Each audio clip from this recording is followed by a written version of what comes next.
Welcome to That's High Praise. I'm your co-host, Captain Nostalgia, a.k.a. the Donkey King. And I am your co-host. VH Zest. And this month we had, I don't know who it was, Josh, you never said that, but we had a Patreon supporter who requested a movie. Oh, don't worry. Now that you're the full-time co-host, you'll be getting a lot more of his requests.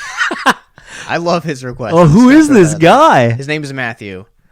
And he's a precious gift. Is he an avid Cage fan, or does he just like to mess with us? Yes. No. Both of those? No. He is an avid Cage fan. Cool. So, at least the conversations that I've had with him, I get that inkling. Cool.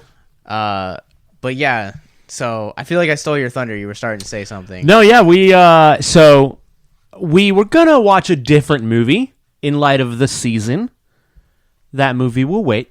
And Josh pointed out to me, he's like, hey, so we had our Patreon suggest another movie. This is what it is. And I was like, oh, no, we're going to watch that one. So we watched a little movie starring Russell Brand and Nicolas Cage called Army-of-One. Yeah, this movie, Rainn Wilson's in it, Will Sasso, that I remember from Mad TV growing up. Wow. And Paul Scheer's in this movie as well. He plays a guy named Pickles, which should not go without comment. Oh my gosh. Not any part of this movie should go without comment. But I would even suggest to you, and I'll say this on air, we were thinking originally about doing the Wicker Man was the original concept for this episode. Yep. And we've been teasing about it since episode 2 of Abyss Gazing that we were going to be doing it eventually. And I would suggest, just going to throw this out there, and listeners, give us your feedback, we save that bad boy for episode 50. What episode are we at now? We are on episode 15 of this. I mean, if you want to... 15? 15. You want to include the Cage Corner continuity? That's up to you. I'm fine with that because, I mean, I was a part of that. Then I would say we're probably on episode 35, I think.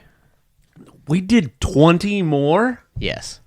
Well, so between the two, that has also included other co-hosts, including Alan Cram, Matthew Basil. Yeah. Probably the best way to access this podcast is actually a Spotify playlist, and that playlist, it's just called That's High Praise, a Nicolas Cage podcast. So if you want to search that on Spotify, that's how you can get to all of this content, and it actually does include all of that former branded content. It includes the Cage Corner stuff. So I don't know. It's up to you. But we can definitely save Wicker Man because it's definitely a noteworthy Cage film. I mean, we have a Patreon tier that's named after it, so... That's true. That's very true. Although, what happens in the event that, in the coming months, somebody from the Patreon wants that movie? I mean, did we just do it early or what? Yeah, we'll just do it early. Okay, that's fine. But... Because, I mean, the goal is every Nicolas Cage movie, yeah, so... Ever. Right. We even have a foreign film called No Time to Die, which Mike has a VHS Time copy to Kill. A Time to Kill? No. Time to Kill. Time to Kill is a different movie, a much more successful movie. This movie is This movie is just called Time to Kill. I don't know what it's about. He looks very young. It looks like it's in the Congo or something. He kind of looks like he wears eyeliner. I don't know. It's a weird tape. Yeah, so, but I will find you guys a easier way is via our link tree. Just go, it's a link, tr.ee/victims and villains. There you guys will find all of that playlist that Micah was just talking about, along with, Patreon, the movie reviews, mental health website, all of our social media, and more. But man, I feel like I have so much to say about this movie. And I'm so glad because I don't know how much I have to say. I have a complaint or two. I definitely enjoyed parts of it at least, but you should start this off. I feel like this is the first Nicolas Cage movie that I will show my hands for right away that I don't feel like this is worthy of high praise. Oh, no. Oh, but we agree. There's so much to enjoy about this movie. Very true. And it's kind of one of those weird things that, like, if I was going to say a movie is bad, I think people automatically assume that, like, they shouldn't watch it. But there are movies out there that are legitimately terrible that are worthy of your time and attention. The Stuff. I hated The Stuff. How dare you, Josh? I mean, I'm gonna bring up The Room. I'm gonna bring up Showgirls. Right? Yeah. Movies like that have kind of like seen a second life as a cultural, a cult following and cult classic. And Mommy Dearest is another great example of that. And I feel like this movie kind of gets lost in the shuffle of not only being Harvey Weinstein produced movie, but also the fact that it's in an era where Nicolas Cage is making movies like every 2 months. Yeah. And, which is kind of an era we're still in. Yeah. I think that Pig is kind of slowly starting to change that for him. Yeah. Do you think so? I do. Why is that? Curious. It's just that film and with Mandy as well a couple years ago, like, true, people are kind of starting to take him seriously. Like, he's not just this crazy guy that's doing, yelling at people for not letting him steal the Declaration of Independence. Sure. But this movie is not one of those. Nope. Now, this movie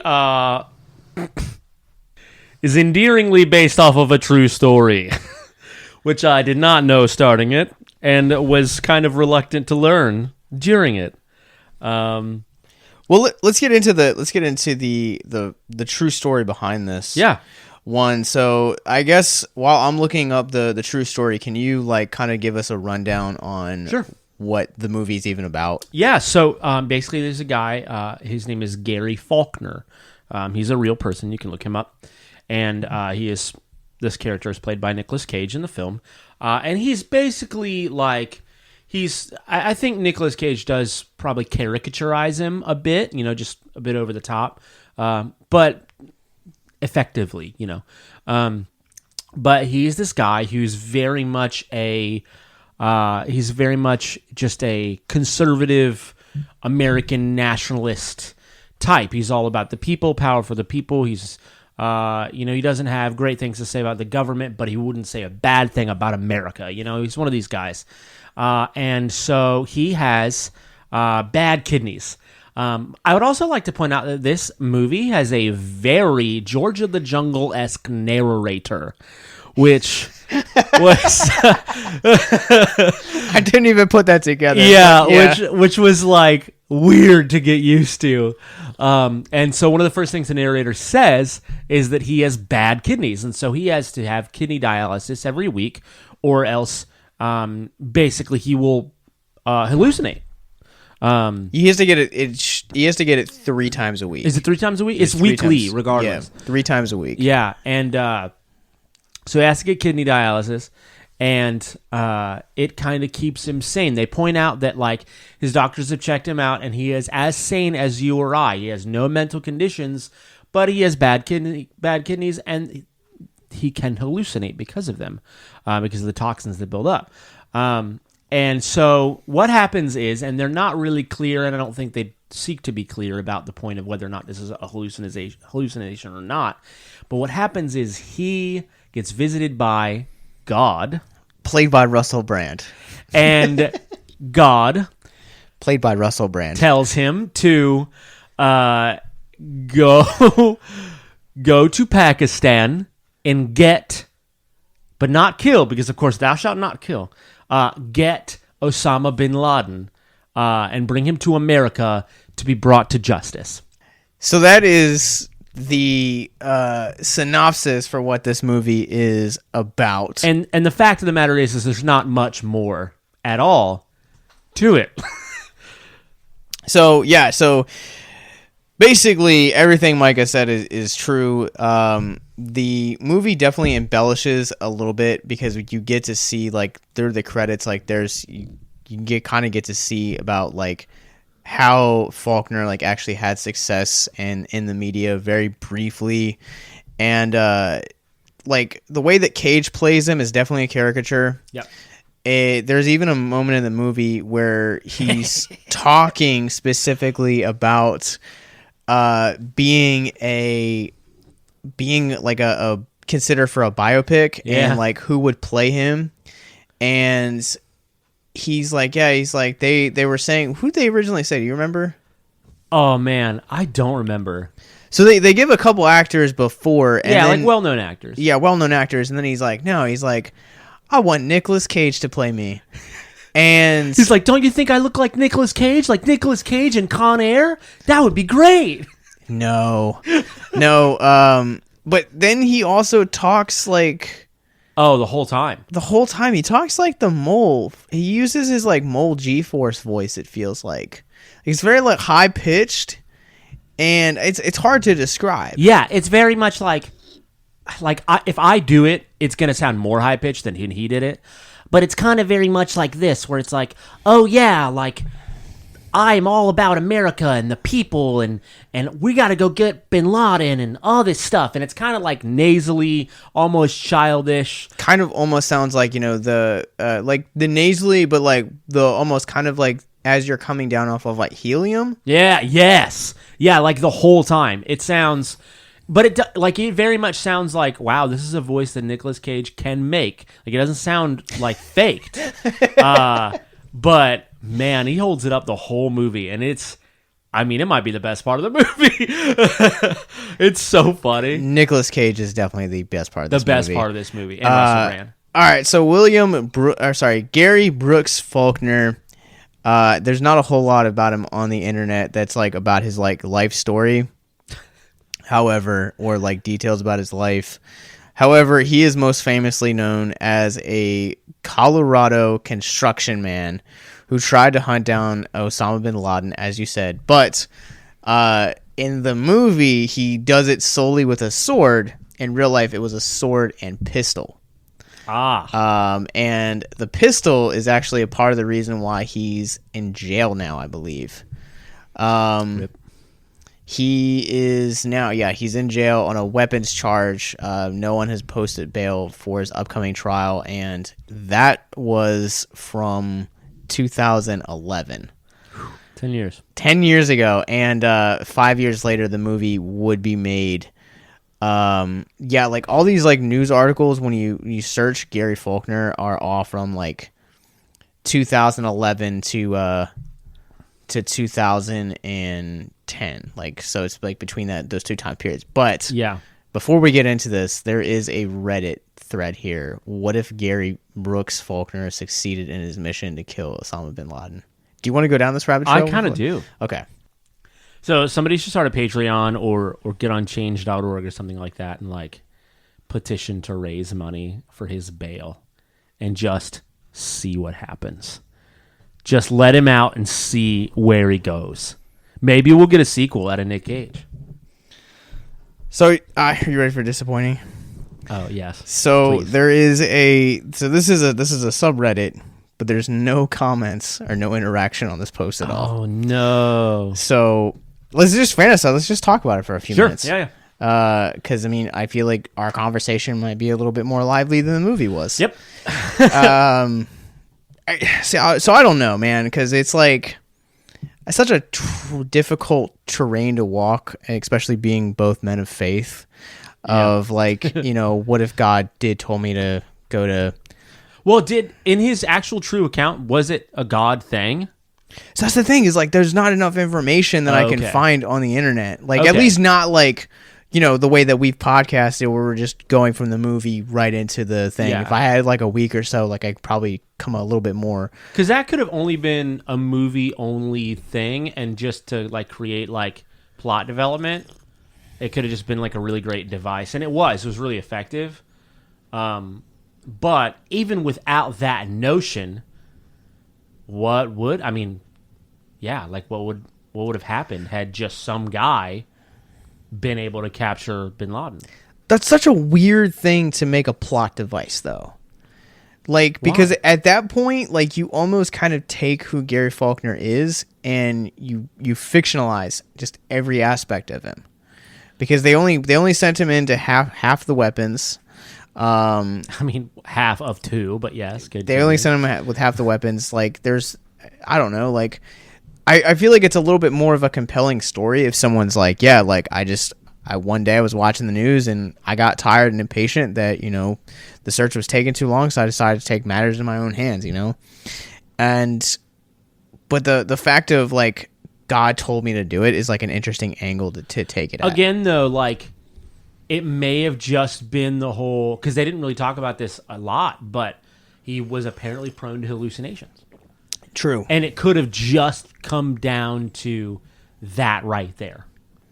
Not any sort of claim to faith or the actual Faulkner and what his convictions were, but just like, we are going to make him hallucinate that God told him to, because that gives him a better reason to maybe like make Pakistan him like 3 times in one movie. A little bit more sympathetic. Yeah, or that, true. There's that too, where just like a lot of people can sympathize with, whether you're religious or not, like having a conviction and wanting to hold to that and feeling like you're betraying, you know, yourself or someone else if you're not holding to that.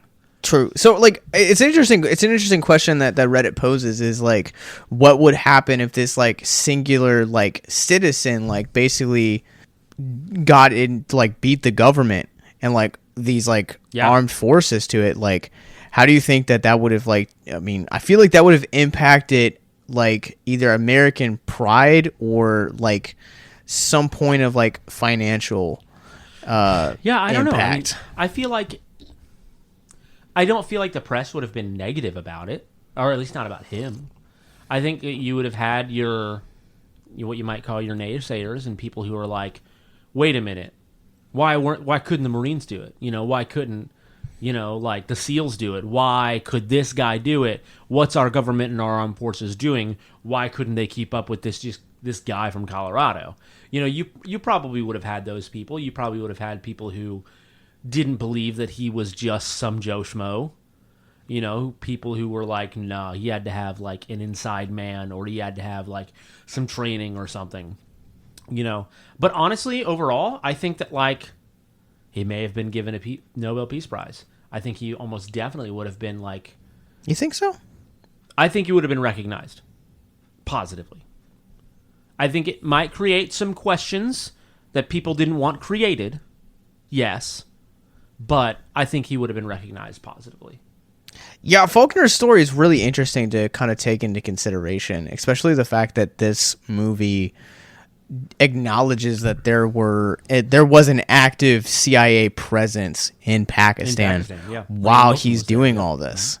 And yeah, Rainn Wilson was there. But I just think it's really interesting that, you know, to an extent, like I absolutely 100% agree with you. Like, I think that he would have been acknowledged, whether that's been for better or for worse. Okay, yeah.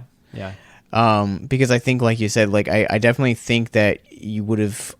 I feel like the division we experience now as a country, I feel like you would have experienced it, like that same feeling back then. Yeah. You know what I mean? Yeah. I mean, I thought there wasn't division, but I understand what you mean. Yeah. So let's talk more specifically about the movie itself. I mean, there's really not much to it. You know, he kind of like sees an old high school sweetheart in a Home Depot. In like a Home Depot. After we should point out that he goes up and down the aisles. There's a montage of him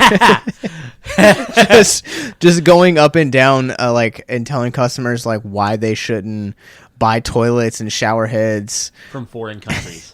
Yeah, and it's very just like you don't necessarily get the vibe that he is just plain old a racist. But it's more so, I think, to drive home the point of, like, this guy is a hardcore nationalist, and he genuinely thinks that America is the best country in the world, and for that reason, you shouldn't support other countries. That is racism, but it's not like he's, like, pointing fingers and calling names at people, you know? Also, can we talk about the when he gets to Pakistan with that whole subject of, like, how everyone's, like, in agreement with him, but how, like, America's, like, the best country ever? And I was like, bro, like, The point in the film where like he goes to like get the visa to like actually go to Pakistan, and the guy's like, why should I grant it for you? And like that fact right there, you should have been like, no. He describes it as the hairiest, one of like the hairiest, like most tension-filled places on the earth. And for those like from 2001 to like 2010, like, it was a tense place to be. Oh yeah, it was quite literally, like, I would say in that time the closest we got to like hell on earth. Yeah. And this guy, like, this movie, like, just it is like almost pure fantasy about that. Yeah. Because like he gets along and like he's eating like chicken wings and stuff with like, you know, the regular, like just the Pakistanians and like smoking weed with them, and it's just like, no, like this is not how this would go. Yeah. Like he instantly hits it off with the taxi driver who just on a whim can speak like fluent English. Yeah. Yeah. There's a lot of little things like that are just... The biggest problem that we had with this movie, or at least that I had, I think you agree, Josh, is that like is the continuity. The movie just asks, what is time? Yeah, it really does. Okay, because at one point in the movie, there shows like they show a screen, and it shows like the time and date on the screen, and it's 2005. Mm-hmm. Okay. Well, so the movie, the narration opens up, and it's 2004. Yeah. Yeah. So then by the time you have that television scene, a year has elapsed. Yeah. Yeah. So there's that much time, and so he reconnects with this lady, and he's like kind of a bum. He's going from couch to couch. He's sleeping on job sites, and so when he meets her, he's basically staying with her, and she has a daughter, or an adopted daughter, with cerebral palsy, and she's 10 years old, and the daughter never ages. She's always 10 throughout the whole movie. But like one of the last... There's really no spoilers to this movie, by the way. It's really not even that kind of her name is Marcy Mitchell. Yes, Marcy Mitchell. There. And by the end of the movie, like one of the last scenes is Obama, for some reason, on the TV talking about the capture of Bin Laden. Which is factual. It is factual. Real life. Yeah, it is factual. That really happened at that point in time. Obama really... I mean, they didn't hire Obama as an actor for that, you know. And so you have Gary just like sitting on the couch, like crying, feeling like a failure because he disappointed God or whatever. Russell Brand. Or whatever. And... So the timeline is real janky because the movie starts in 2004. You see later that it's 2005, and then now, for whatever reason in the world, it's 2011, and no one has aged. Yeah, like Nicolas Cage, like I can buy like Gary not aging because like we meet him with gray hair and a full silver beard. Sure, I mean Steve Martin hasn't aged in 30 years. True. Yeah. And but no, like so that's not, it's not just that, but that portion of the film that's it's not being my issue with this film is that also too continuity. There's one scene in particular that throws the continuity and just creates this giant plot hole that we talked about continuously through the viewing of this movie. And there's a scene between him and his doctor, played by Matthew Modine, where he specifically points out in the first, I think it's like the end of the first act, about how he's going to propose to Marcy and he needs $1,000 for an engagement ring. And he's really going to use that to sail to the landlocked country of Pakistan. Because, you know, science. But then they never bring up money ever again. And he never works. Nope. He goes to Pakistan all the time. Like 3 times. He drinks, too. Yeah. Like, he has a local watering hole, which blows my mind. Yeah. Because... he's in a competition with a Marine. I don't know if you... I don't drink out in public because of how expensive it is. Right. Yeah. Like, I'll have, like, a drink, and that's it. Like I can for like the same price I pay at like a local bar, I can go down to like a grocery store or like, like a Walmart and like pay like $3 more and get a 6-pack. Right. So like, I don't know, for like that one singular scene just creates this giant hole. Yeah.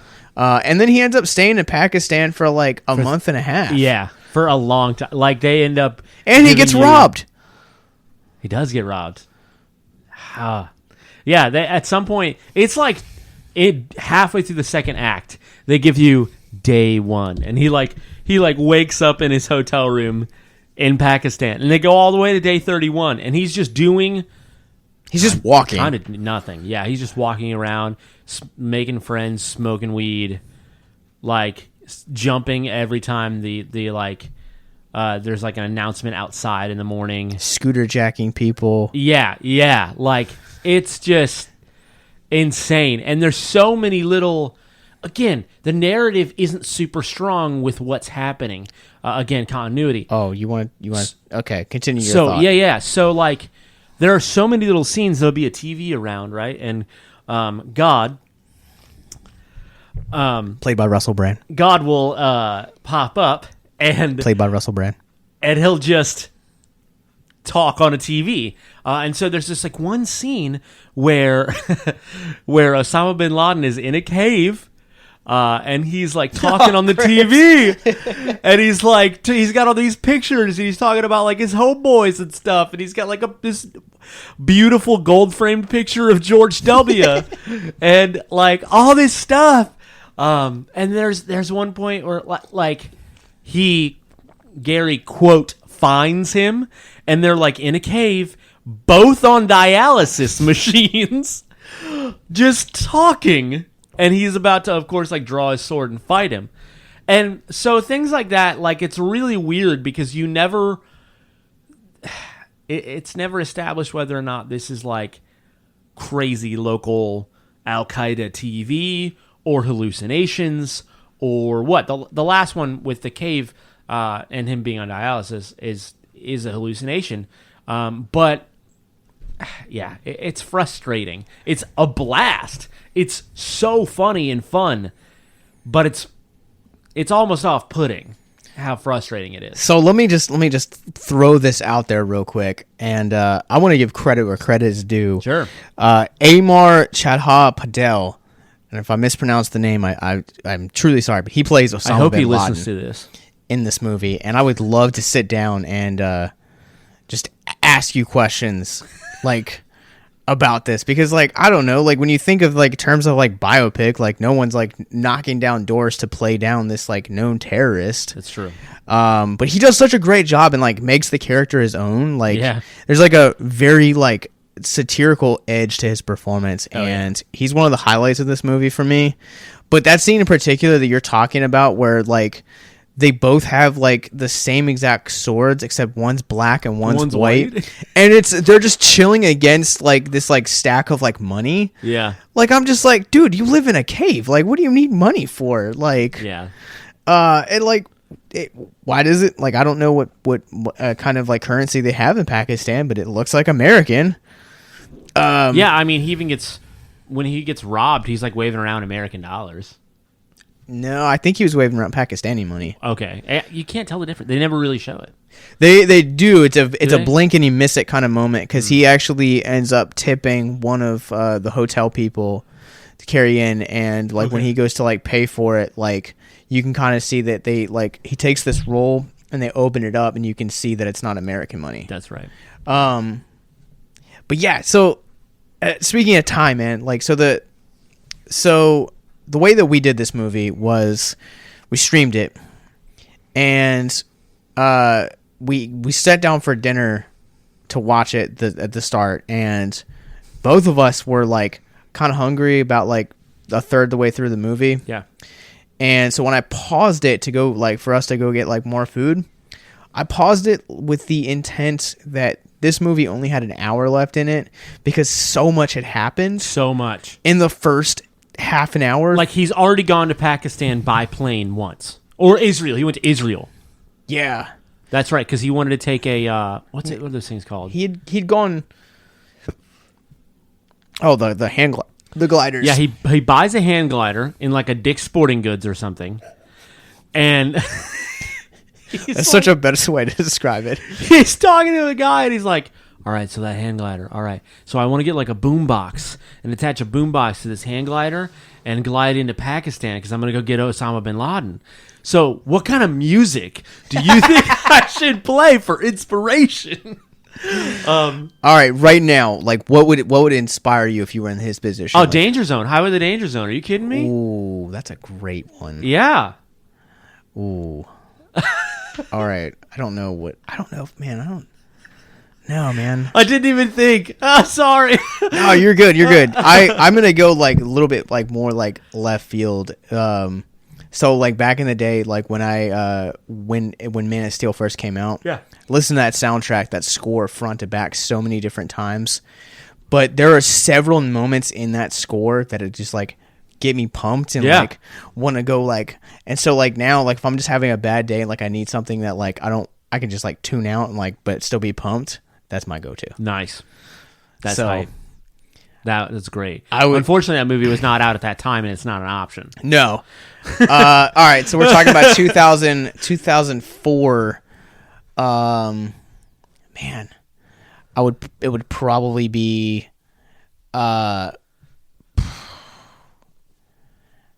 probably It's Dangerous Business Walking Out Your Front Door. Wow. By Under Oath. Okay. Yeah. If we're going to go time period accuracy, man. Yeah, that was brand new. Yeah, dude. Yeah. Like there's like twin guitars. I'm just like, all right, man, it's about to go down. Open this pit up. That's amazing. So anyway, like what happens is he decides to get one of these hang gliders and jump off like a hill. This is what he says. He's like, I'm gonna jump off a hill in Israel, and I'm gonna glide over it. I'm either gonna glide over to Pakistan, right? Or if I miss, I'm going to end up in the Red Sea, right? So I can't swim. It's got really high salt content, and I'm just going to float, and I'll be fine. That's his whole logic. And so anyway, seems like this movie's logic. By like 32, it was like 32 or 34 minutes into this movie, Josh paused it, and we went to go get food. And he had already gotten home from that. He broke his leg, of course. And arm. Oh, and it was arm too? Yeah. Man, I didn't see that. So he broke his arm and his leg because he makes a cripple joke to the mother of a daughter with Sarah palsy. Yeah, the second cripple joke that he makes that movie. This movie's not very PC. Oh, no. But it's also very self-aware. Feels like 2004. That's true. Oh, yeah, that's true. Came out 5 years ago. It intends to not be PC. Yeah. Yeah. I'm resisting the urge to make a Harvey Weinstein joke there, but I will move on. Yeah, so we should probably also describe the hang glider scene. So as we've mentioned, Gary's about as patriotic as one can be. Yep. And his belt buckle is the American flag. He just wears it around Pakistan. And his glider that he dismembers and sneaks into Pakistan along with a katana. This is the wildest movie I think we've covered on That's High Praise. If you or someone you know is listening to this podcast right now and you're struggling with suicide, addiction, self-harm, or depression, we encourage you guys to please reach out. This is the heartbeat of why we do what we do. Suicide is currently the 10th leading cause of death in the United States, and as of this recording, there are 132 suicides that take place each and every day on American soil. And when you scale back internationally, there are 800,000 successful suicides. That is one death roughly every 40 seconds. So if you or someone you know is struggling, you guys can go to victimsandvillains.net/hope. That resource is going to be right in the description wherever you guys are currently listening or streaming this. There you'll find resources that include the National Suicide Lifeline, which is 1-800-273-8255. You can also text HELP to 741-741. We also have a plethora of other resources, including churches, getting connected with counselors, LGBT resources like the Trevor Project, and also Veteran Hotline as well. Please, if you hear nothing else in the show, understand that you listening to this right now, have value and worth. We get it. Suicide, depression, mental health, these are hard topics, and the stigma around them doesn't make it any easier. But please consider the resources right in the descriptions below, wherever you guys are listening, because once again, you have value and you have worth. So please stay with us.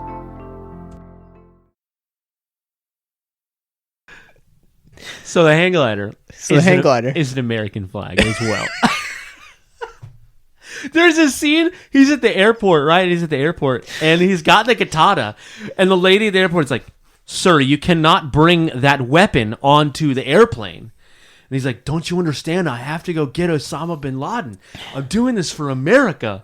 And he looks up, and there's this TV, and God, played by Russell Brand, is like, "Just pack the katana." Because, of course, God... Yes, my lord. Played by Russell Brand. Gave him the katana at an earlier point in the movie. Which is, oh my goodness. Oh my, dude, so many things. That is one of the things where, like, you kind of figure that some of the things that he's seeing are not hallucinations and are actually God, because he's, like, up late at night and he sees an infomercial and it's God. Played by Russell Brand. On, like, he's got these katanas and he's like, this... You can get this right now. He has a katana. Yeah, he's got a katana. And he's like, you can get this right now for 1 penny. And then he, like, goes into, like, actually describe what a penny looks like. Yes, he describes what a penny looks like. And there's, like, a phone number, and he's like, you, Gary Faulkner, can get this katana right now. And so, and it, like... Faulkner like sighs, and then the next scene is him playing literal Fruit Ninja in the backyard with his girlfriend with his katana. Yo, yes. So this movie's wild. It does. Like, I almost kind of like want to like return to this movie. This is the first time I've ever said this. Whoa. I want to come back to this movie and just do a like legitimate commentary with it. Okay. Just because I feel like our thoughts would be like so much, but then you also lose like the whole like this is the first time us watching this movie. That is true. We'd be prepared for the commentary. No, so but like yeah, so like there's so much that happens in this first act, and yes, we didn't even talk about the fact that the way that we meet Nicolas Cage is actually on the. Is actually on the hang glider coming into Pakistan. Yeah, it's a weird scene. But I have to describe that he looks like, and I think you'll appreciate this comparison. He looks like Randy, the Macho Man Savage. Okay, Macho Man Randy Savage. Yeah, yeah, because he's got not only is he looks like he's got you for 3 minutes. Not only does he look like Bonesaw,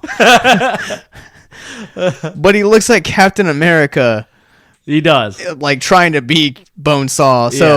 So like not only is he on this like America like hang glider, but he's also has these like super thick like American flag glasses that are like sunglasses.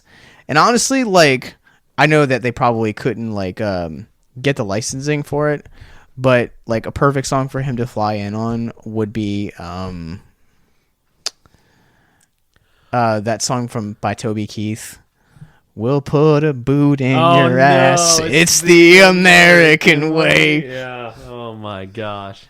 I mean that outfit and like that whole ensemble. It just echoes him. It's true. Yeah, no, that scene was weird because it is how you're first introduced to the character. But I think the scene is like it's like an apex of like, oh, if he did it, if he was successful in what he wanted to do, this is what it would be like. But he was also flying over like snowy mountains. So I think it's also supposed to kind of characterize like, oh yeah, he's successful, but he's also just not. Like he tries really hard, but he doesn't succeed. Yeah. So I don't even know where to go. Dude, I don't know. This movie's weird. It's really loose. The plot's really loose. There's really not loose. How did you feel about Russell Brand as God? It was everything I expected Russell Brand to deliver. It's interesting for me to look at him where he is in the verse of his career, because this is 2016, but by this point he's no longer an in-demand actor. His career of Forgetting Sarah Marshall, author, all of those his stand-up specials, Get Him to the Greek, all of these have come and gone. Yeah. So he's not really an Katy Perry. He's not really an in-demand kind of person. At this point, he is basically an activist. He's no longer an actor. He's an activist and a podcaster. He's a voice in the scope of politics. I actually didn't know that.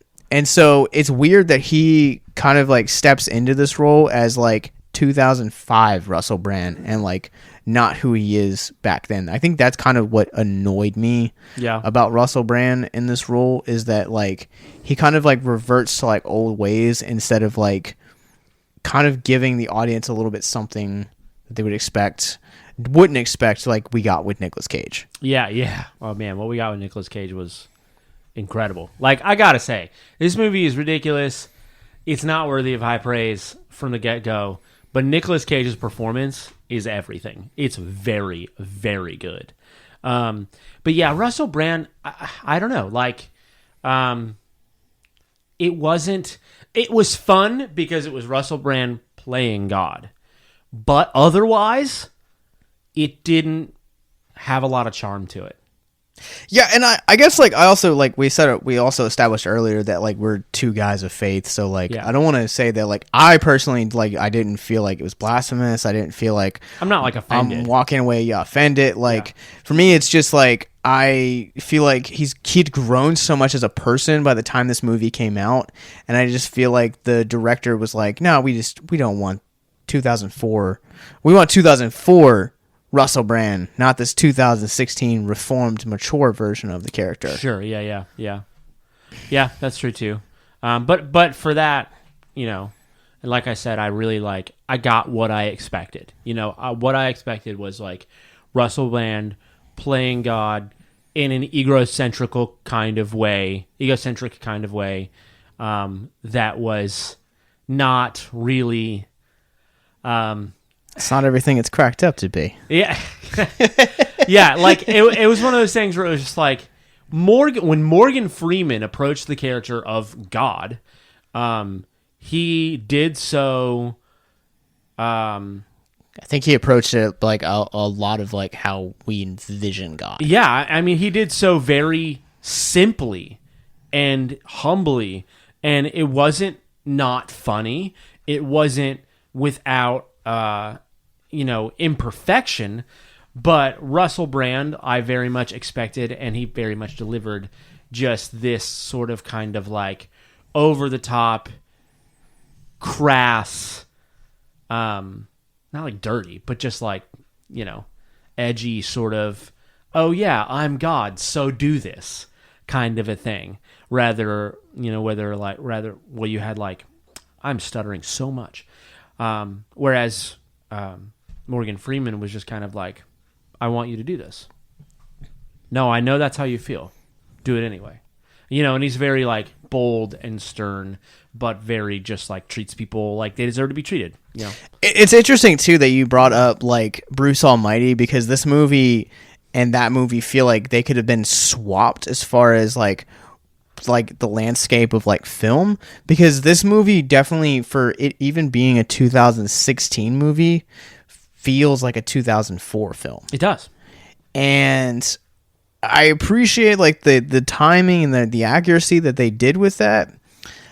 However, I will also say that Bruce Almighty kind of has a timeless charm to it. Yes, you have Jennifer Aniston and Steve Carell and Jim Carrey, all at the height of their careers. Well, Steve's on the outskirts looking into The Office. True. But, like there's so much about that movie that is just purely timeless. And I think a portion of that timelessness is the way that they do characters in that one. And I don't know. It was all right. You thought Bruce Almighty was all right? No, I thought Russell Brand's God was all right. Okay. I'm sorry. But I don't know. I think Russell Brand could do a fantastic job playing God or Jesus. I really, really, really do. But I think what was written and what he delivered was not the potential that he as an actor could deliver with that role. Sure. That's kind of where I'm at. And like I said, I wasn't offended, but I very much expected him to be just not care about the fact that he was playing God, and just kind of carry the character like he wanted to and like it was written. And that's very much the way it was. But it's weird always in these discussions, where do you sort of, I don't like using the word fault, but where do you discern an actor and how he delivered a character and what he was given on a script level, because maybe Russell Brand really was just given a script. He just read it and did his thing, and that was all. We can't assume that he had any sort of decision making in this role. I'm gonna go ahead and also say that the director of this movie, who also directed the first Borat movie, and that is Larry Charles, probably had a hand in crafting Brand to do what he did. Yeah. Because again, Charles, most notable for the original Borat, a 2004 film. Yeah. Is just bringing that same energy over here. Yeah. And there are some things about this movie that don't work in today's climate. Oh, yeah. And I think that Charles probably wasn't the best person to bring into this for that. But enough with that. This is a Nicolas Cage podcast. This is a Nicolas Cage podcast. And Nicolas Cage is very much the best part of this movie. He absolutely is. Favorite moment in this movie? Favorite moment? Oh, shoot. Oh. Man. Honestly, the Home Depot montage. I really love that because I feel like it was everything the character could and was going to deliver all at one time. You see him with a girl and he's being sweet but very much himself. You see him being he's never really that political. You see him being kind of quirky, nationalistic. Yeah. You see him being quirky. The thing I love about this character is that he is himself all the time. He is an unapologetic character, and I love characters like that in general. And Nicolas Cage delivering just a over-the-top nationalistic, conservative American sort of character and doing that, unapologetically is beautiful. And that scene is it's really, really great. I think it's a lot of fun. I think a noteworthy scene were really any of the bar scenes. Any of the bar scenes were a lot of fun. Something I really liked about this movie, if I can say one really positive thing, is that this movie feels like a TV show half the time. I mean, you're not wrong there. Yeah, there are so many times I'm just this guy is just running around a store right now. This is not a movie. This is people reacting to Nicolas Cage being allowed to do whatever the crap he wants. There are so many little scenes in this movie where he'll be talking and he'll be saying something and somebody be walking beside him, one of his friends or whatever, and they're just smiling the whole time because they just let Nick go. And it's amazing.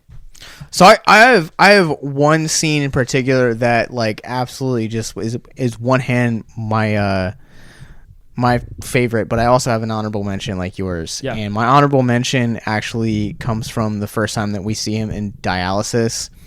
And the way that the dialysis shots are shot up is Nicolas Cage is always in the middle and there's always two people on the other side of him getting dialysis. Yep. And he's basically telling people why America is the best country. And he goes off on this 2-minute rant about why chicken wings are the best in the world. such a good moment. He's like, I know I haven't been to other countries. I know maybe in South Africa they have better chicken wings than we do here. I know I don't know that, but this is America, and I'm going to say that we have the best chicken wings in the world. Yeah, just so much energy. So that, and then that was a great scene because it's literally 2+ minutes of him talking to. He's monologuing. He's talking to no one. Excitedly. It's so great. And then my favorite scene this entire movie is of Nicolas Cage is the scene is the dart scene between him. I knew you were gonna bring that up. him and the Marine. So let me paint this picture for you listeners. There's a scene where Nicolas Cage and his friend Pickles are drinking, watching TV, and he's upset that Osama Bin Laden has not been caught yet. And he's just running his mouth about how, like, basically, like, the troops need to, like, have, like, a faster response time or something like that. To which Marines come up and, basically, like, kind of, like, question why he's saying stuff. And, basically challenges him to a game of darts with this, like, long. No, he challenges the Marine. The Marine, yeah, to a long game of like a Marine of darts with this like long hunting knife. Yeah, it's like a Bowie knife. Whoever gets into the bullseye or gets closest to the bullseye has to buy the other one a round. Yep. And the Marine gets pretty close, and then it's his time to go. And he throws the knife, and right as he throws the knife, his other friend that's not Pickles, played by Will Sasso, comes over and he stabs him right in the like line of fire, and it's just such a funny moment. Yeah. I mean, I think it's the only moment in the entire film that like almost like brought me to tears. Yeah, but like it's the only moment we really laughed out loud. There's plenty of moments where we laugh out loud, but it's like it's more or less you're laughing because it's like, why did this character make this decision? Yeah. It's just. I mean, it's honorable slapstick, man. Like, it's just straight up great slapstick. So it's hurt. It's funny. So before we kind of wrap up, I think that I want to take advantage of some of the themes in this movie, specifically mental health, because both of us have encountered the mental health repercussions of following the call of God. And what that looks like is crazy as it might be from time to time. And I know that, like, for me, like, a couple times, like, notably, like, that God's told me to do something pretty bold has been tell my wife, my now wife, that I was going to marry her 2 days after we met, that I was going to live on the road for a year, and that was fun. But then also, like, just doing other things. That's just to kind of name a few, but, like, having to, like, explain. Those are always interesting conversations, having to explain to someone that, like, doesn't necessarily believe what you believe in, like. Yeah. I think that there's a lot of, like, repercussions that can happen in that. I don't want to say repercussions, but, like, it's definitely, like, a questioning time of your faith and mental health that goes along with that. Yeah, it can be really hard to have relationships at times like that too. Mm-hmm. And it's hard. Like, it's weird. Like, I don't want to be like super exclusive here, but just for people who are not of faith, I'm sure there's been times in your lives, and there's just been time in my life where it was not related to God, where I just had a strong conviction about something. There was just something that I wanted, that I knew that I wanted, or that I didn't want, and other people just didn't understand it, Sure. And that's tough. And there have absolutely been times in my life where, yeah, like, I felt like God was just like, hey, you need to move to Richmond. Hey, you need to move to North Carolina. Hey, like, whatever, like, crazy things like, hey, you need to join this band. Like, and all three of those things are things that happened, and they were crazy and wild, and I could have fallen flat on my face at any point in time in any one of those wild situations, and I never did. And but nevertheless, all of those situations were weird and were questioned and were hard to deal with when it came to other people, when it came to my family, when it came to my close friends, and just having to be like, well, I know I've never moved before, but this is what I got to do. I'm sorry, but I know that I have to do this, and then I was homeless for 13 months right after I moved to Richmond. I had no place to go. I just knew I was supposed to move here, and so I couch hopped for 13 months. Sometimes I stayed at a place longer than others. There was one time I did get a hotel. Like, I slept in cars, but I never slept outside. I never ran out of money. I held down a job, and there are plenty of people who are just kind of like, most notably family, who are just like, really worried. And it was frustrating for others, and it was frustrating for some of my friends because it was like, dude, we can't cover for you. You're not allowed to stay here, and it was really hard. But the fact of the matter is that sometimes that stuff can be really, really taxing. And those were not, I can say this for sure, those were not easy times in my life. But they were not bad. And they were times of transition. They were times that got me to the place that I am now. And I'm ecstatic about where I'm at now. And I think it's really, really important. And I was blessed enough to have this. It's really, really important to have people close, whether it's a girlfriend whose daughter has cerebral palsy, or or just whoever, family, friends, church communities, like whoever.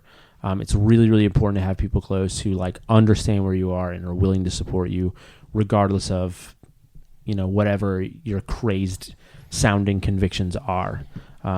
Because there is a lot of times in my life where I was like, I struggled with trusting people, or I struggled with, I don't know. It's a weird thing to talk about when it comes to mental health, but, when you're homeless, it was not an unhappy time in my life, but it's definitely a time I look back on as something that was very, very sobering, and something that has changed me forever, because I will never not give someone a place to stay. I will never not be there for somebody who really has found themselves in a situation, for better or for worse, where they need lodging and they need somebody, I don't know. It's changed in a lot of ways. It changed my mental health, probably for the better, but it wasn't always easy. Yeah, I'm glad you kind of framed it too in a way that it doesn't feel like we're just trying to speak exclusively to people of faith, but right. People that are outside the faith. I know that I tell people the story of how Eric and I met, and how I basically was I'm gonna marry you, and we'd only met each other for I think a week at that point. Yeah. And had only kind of exchanged information over Facebook very briefly, and it's so, like I said, it's very sobering to kind of have those experiences, because I had a lot of people that didn't understand. Yeah. They questioned everything, every inch that I took towards that calling or towards that conviction. It was why. Yeah. All the logics had to be in place, and there were some times where I didn't know where my next meal was coming from. Yep. Or where I was going to sleep at, but I knew that I was in the right place. Yep. And we both toured separately, but we've experienced tour life, and we understand when you hit that road, especially being a DIY band, you don't know where you're going to sleep that night. Right. Lots of times where I slept. One time we ended up staying in Memphis, and we ended up staying actually during a tornado in a Walmart parking lot, and honestly didn't know if we were gonna make it to the next gig, or even through the night. But here we are. Yeah. Here we are. But I think too that you mentioned something that's very key in that is holding a community that's actually not only going to support you, but is going to stand by you and love you in spite of the decisions you make, and whether right. those decisions are of God or of self or some other higher power. Sure. That you are you're surrounding your people that may not understand you, but will support you nonetheless. Yeah. And that support legitimately means the world. Yeah. Because I think during those times when I was following those convictions and everyone thought I was crazy, like, it really damaged my mental health because I felt so isolated and I felt so alone. Sure. And it wasn't until I ended up actually like finding people like Ron, shout out, and like other people that were like in other states that like Brand is another great example that like I would talk with constantly. Yeah, Brandon, we're looking at your picture right now. That I would talk with constantly and like would support me in spite of those convictions. Like they might not also understand, but they're like, I'm going to support you nonetheless because I love you. Yeah. And if you have to fail, like, hey, you have a community that's going to be here to pick you up when you get back. Yeah, that matters so much. Man, that matters so much because I feel like there are a lot of people who like they get really stuck in anxiety or depression, or they end up in anxiety or depression because of decisions that they made that they were confident in or that they weren't confident in, but they made anyway. You know, and it's so important. It's so important to like if you don't have one, find yourself a community, find yourself a safe situation, safe people that like you that will help you fail. Like that sounds weird, and I don't wish failure on people, but we're not perfect, and I feel like, you know, expecting yourself to be perfect is just asking for failure anyway. Sure. You know, so don't expect yourself to be perfect. You know, find a community or really lean into the one that you have and stop hiding from them, because it's really easy to convince yourself you're not hiding from your community. And if I can interject real quick, yeah. like I also would suggest like being vulnerable. Yeah, exactly. And like surrounding yourself with people like it's cool to like have friends that like have common interests with things. Sure, yeah. And like Nic Cage. like don't get me wrong, like I have like friends that I would rely on and be like, oh yeah, like I have like cinephile friends, or I have like Nicolas Cage friends, or hardcore or metalcore like friends, or horror friends. But like there are also friends that like I am going to have those things with, but that I'm also going to be vulnerable, and people that I'm not going to be vulnerable with because like, well, I'm just not on that level of friendship with you yet. Yeah. And I think, you know, being vulnerable with someone is also the key to a lasting relationship. Some of the best relationships I've had started out in those crazy places, and we've been through trenches and back. Yeah. Because of it. Yeah. Yeah. Yeah. But it's so like, let yourself be vulnerable. Let yourself just be honest. You know, I feel like vulnerable is kind of a buzzword. But like sometimes it just means like being honest about how you feel with people, or being honest with the way that you think about yourself, you know. And it's like I was saying, like it's so important to have a community that in which you can like really safely like try whatever. I don't know, like maybe you just have a fear of opening up in general. Maybe you have a fear of, you know, maybe you're an artist and you have a fear of pursuing that, or you have like, you know, trauma and you have fear of like certain situations because of that trauma or whatever. You know, but like it's so important to be able to find yourself in a situation where you can fail and be helped back up so that you can continue forward, because sitting nowhere because you're scared of failure is easy, but unfortunately pointless, because, you know, you're really never going to get out of, you know, your mental health will not improve. Your situation probably won't improve, you know, and failure can suck, but it can also, failure is never not a learning opportunity, ever. You know? Yeah. There's a business that I drive by like every day, and they have an LED board outside, and it just has like positive slogans every day. Nice. And it says rejection is just redirection. Yeah. And that has haunted me since I've seen that. And I just think of every time that I hear no, it just means that I'm going to try twice as hard, because I know that I'm on the right path, and that right path sometimes it takes scraped knees and bloody fingers, but it's worth it in the end. Yeah. And I think that you the way that you framed Nicolas Cage's portrayal of this character, I think is absolutely 100% what you need in that vulnerability, and even with the community and like holding true to your convictions, like be unapologetically yourself. Yes.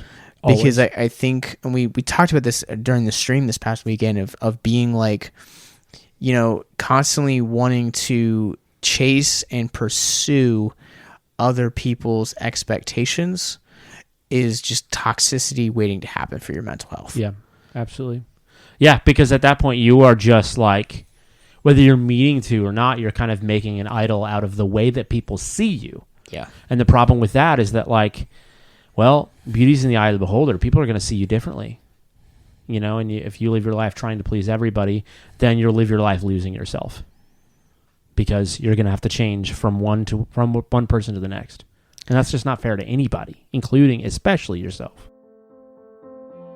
How would you guys like to help us get mental health resources into schools, conventions, and other events? Well, now you can. Simply go to patreon.com/victims and villains for as little as $1 a month.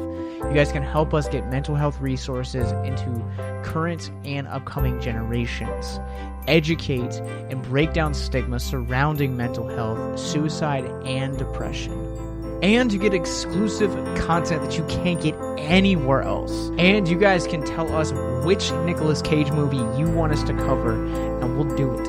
All it takes to get started is to go to patreon.com/victims and villains, or simply click the link in the episode description wherever you guys are currently listening or streaming this episode. Pick your tier and get started today. Yes, it's that simple. So quickly select the tier that you want and help us get hope into the hands of the depressed and the suicidal today.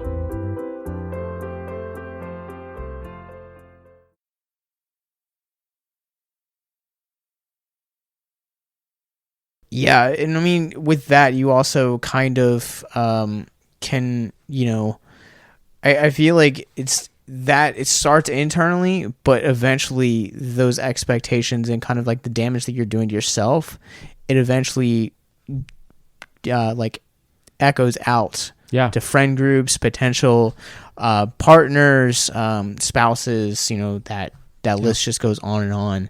Yeah. And, you know, in the end, be true to yourself. And I think that, you know, for as interesting of a character as he is, you can definitely 100% say that this character that Nicolas Cage plays is Faulkner. Gary Faulkner. I knew it was Gary something. I just, my mind, wanting to pull from Hellraiser real quick for Gary Turnicliffe. Shout out to all my Hellraiser Judgment fans out there. Oh wait, you guys don't come to Nicolas Cage to hear about horror. Not yet. Go check out our episode on Willy's Wonderland. And yeah, so one of the things that I wanted, but like unapologetically, is like just what he is. Like even in the face of like CIA and like others, like he's just like, I'm gonna stay true to who I am. Yeah. And I think that that's kind of the mental health takeaway for this movie, is to just remain true to yourself and who you are. Yeah. And also, if you're going to have a firearm, get a license for it. Yes. All right. Well, is Army of One worthy of high praise? No. Army of One is not worthy of high praise. So, okay, a little behind the scenes here at That's High Praise. We used to do the Rorschach scale, which is like from 0.5 to 5.0. You know, how do we rate each of these movies? So, little background information. Josh and I don't do that on the podcast anymore, but we always ask each other after we're done. Indeed, we do. What our rating would be for this film. So, Josh, humor me. 2.5. Same, exactly. It's not worthy of high praise, as I said in the beginning of this podcast. However, there's still enough entertainment value in this that it's one of those movies that is so bad it's good. Yeah. And Nicolas Cage's performance is just without a doubt the highlight of this movie. Yeah. So this is, after all, a Nicolas Cage podcast. So I've got a couple cool announcements that I found out about this week that Josh, I think, found out about recently, that I just wanted to do some promoting for. So we did Willy's Wonderland. We covered Willy's Wonderland a couple months ago. So I found out this week that American Mythology Productions is doing a comic run. I believe it's a prequel series of Willy's Wonderland. So I believe issue 2 is on pre-order now. And issue 1 is out. There's some really great variants if you're into comics. I got mine from stateofcomics.com or southsidecomics.com. I think it was southsidecomics.com. And then Patriot Comic Books, which I don't know what else they've done because there's nothing on their website. Patriot Comic Books is also doing Prisoners of Ghostland, a prequel comic book. I don't know if that one's going to be a run or it's just a one issue thing, but yeah, we're really excited about that. I just ordered those, and yeah, hopefully those will be cool. So yeah, if you didn't know, check them out. Also, I guess we will also say, on the note of Ghostland, if you guys have Shudder, which if you guys listen to our other spinoff podcast, Abyss Gazing, constantly talk about how horrorphiles need to have Shudder. It feels like an essential to like the way Netflix is for the common household. But on November 19th, Prisoners of the Ghostland is coming to Shudder and AMC Plus. So I'm thinking probably in December we will end up covering Ghostland, and probably with that we'll also touch on the comics. Yeah, super excited about that. Yeah, isn't Color Out of Space also on Shudder as well? It is, and you guys can check out our episode we did with Craig from Key 13 Productions, an indie horror studio out of Winchester, Virginia. But all right, what are we doing next time? Because I don't think we've talked about this, so let's just do this right now. What do you want to do next time? What do I want to do next time? Shoot. Is it a surprise? Do you have any ideas? Oh, I don't have any ideas. You know what we've never done? Nicolas Cage won an Oscar. This is true. Is it from he won Vegas, an Oscar, right? What? It's for Vegas, right? Leaving Las Vegas. He won an Oscar. I think it was Best Actor or Best Leading Role. It's one of the two. Okay. For that movie. Maybe we should do that one. Okay. That'd be cool. All right. So we'll do Leaving Las Vegas. Cool. Or maybe we'll surprise you guys. We don't know yet. But all right, man. Where can people find you online? Yeah. Right now, I'm just running on one Instagram. It's just VHZest. Do a lot of comic book stuff there, as well as some occasional tape posts as well. So, yeah, you can hit me up there. We can talk about tapes. We can talk about comic books, and it's fun. All right, so you guys can find me. I am at Gentleman Ghostface on TikTok. You guys can also find me on Letterboxd. You want to go ahead and plug your made up thing? Yeah. If we're going for fake social medias like Letterboxd, you can find me on Discogs at Damian Wayne. My Letterboxd handle is Captain Nostalgia. You guys can find our parent company, Victims and Villains, at our website via victimsandvillains.net, where you can find links to our Facebook, Instagram, Twitter, Twitch, and YouTube, as well as all more podcasts like this, movie reviews, and most importantly, our mental health resource library.